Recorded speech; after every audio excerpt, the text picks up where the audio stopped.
Hello, and welcome to day 11. Today we're going to talk about how you think about yourself and your body and why that matters. Most of us, myself included, have something about ourselves that we don't really like.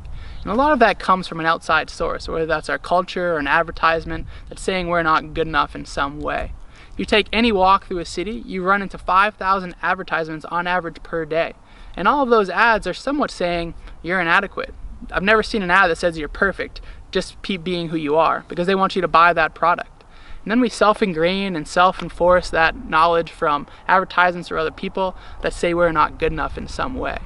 And this is just magnifying a natural tendency our brain has to be pretty negative.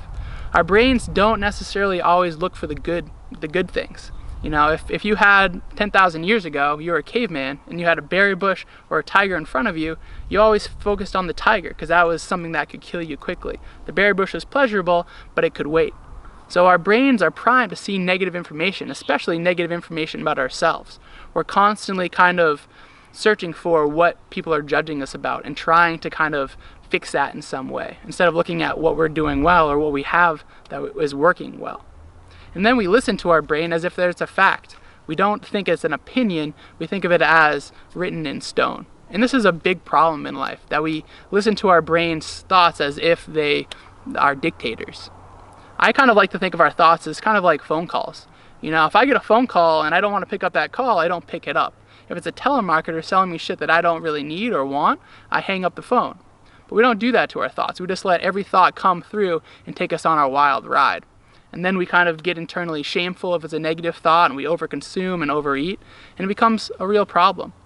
Something I'm trying to point out here is that the brain is somewhat not always on our side. It's somewhat self-deceptive.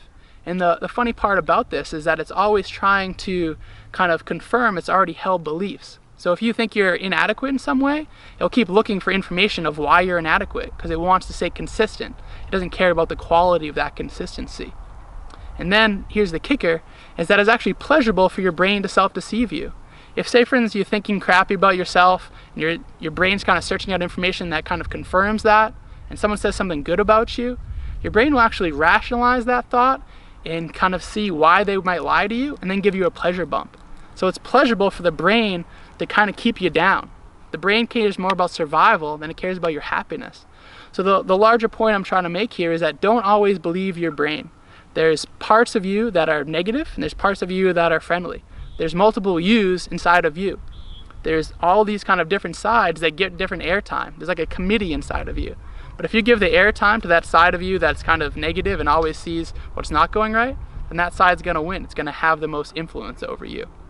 It's a really interesting study where people will kind of cut the corpus callosum in your brain, which connects the two hemispheres. It's called the corpus callosum. So what it does when they split that is that you can actually ask questions to different parts of your brain. And what they find is different parts of your brain will answer questions differently. So there's multiple sides of you in there. You just got to find the side that's most friendly and go with that. Overall, what I'm trying to point out is take what you think in your brain with a grain of salt. And today for our self-reflection, we're going to take a closer look at those multiple selves and see which side, is working for you and which side's not. So that's all I have for today. Thanks for tuning in, and I'll talk to you tomorrow.